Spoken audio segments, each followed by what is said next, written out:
It was a quiet night, and young Yusuf sat on his bed, gazing at the twinkling stars. His heart raced with excitement.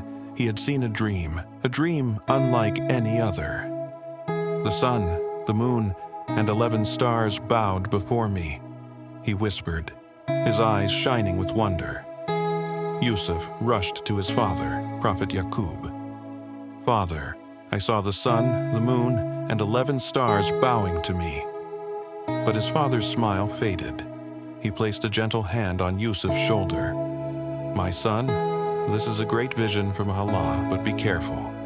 Do not tell your brothers, for they may grow jealous." Yusuf's brothers saw their father's love for him, and jealousy burned in their hearts. "Why does father love him more than us?" they whispered. One of them clenched his fists.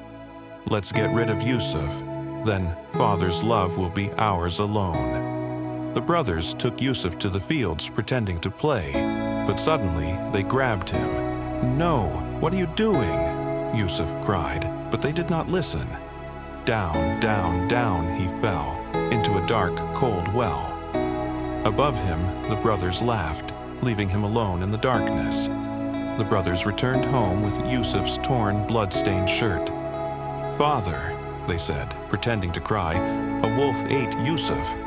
But Yaqub, their father, knew in his heart something was wrong. "Patience, patience. I trust in Allah's plan," he whispered, eyes filled with sorrow. Alone and afraid, Yusuf prayed. Then voices. A caravan of traders stopped at the well. "There's a boy down there," one of them called.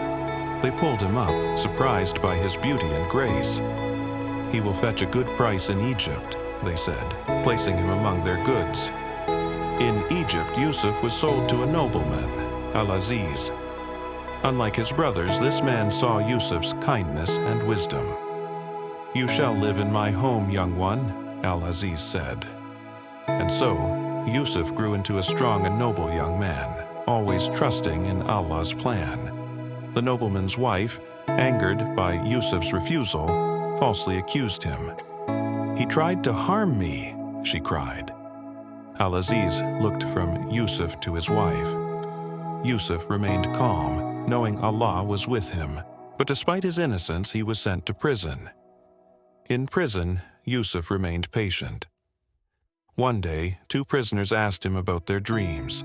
Yusuf listened and said, "Your dream means you will serve the king, and yours, you will not survive."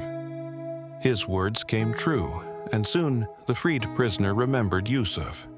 Pharaoh had a troubling dream: 7 fat cows eaten by 7 thin ones.